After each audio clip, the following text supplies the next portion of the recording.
yau ga abin da aka kawo nan, bari mu buɗe shi tare mu ga menene a ciki.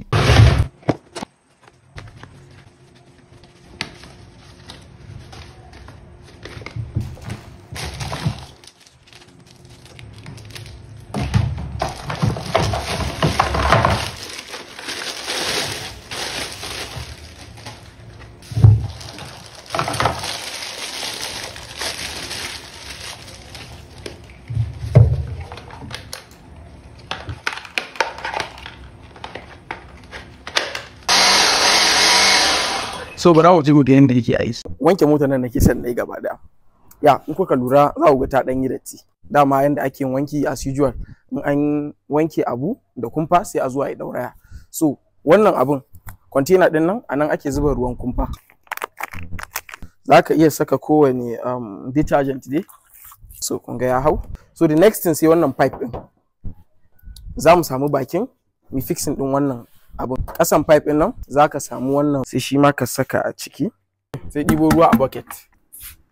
Za mu saka nan ƙarshen pipe din nan wajen filter din a cikin ruwan da muke son mu fara wanke abun mu da shi. Yana zuwa da batira guda biyu. Za ka yi kawai inputing, in ka saka batirinka sai aiki kawai. Kuma sannan yana zuwa da wannan gloves din. Gloves din nan yana taimakawa wajen cuɗa abin da kake son ka wanke.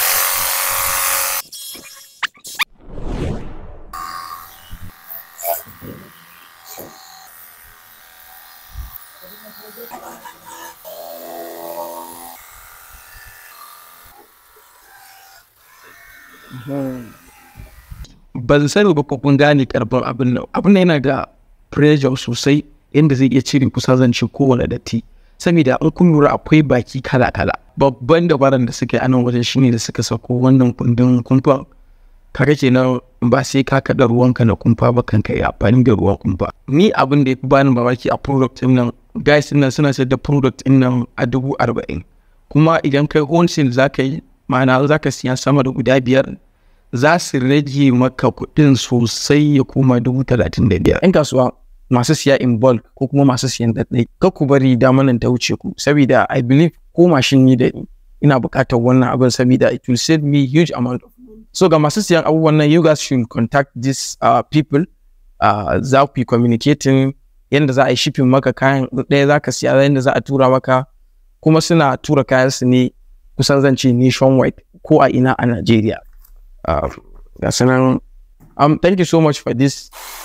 As at now dai ni siyar da wannan zan yi, maybe na ci riba sai sabo a wajen ku.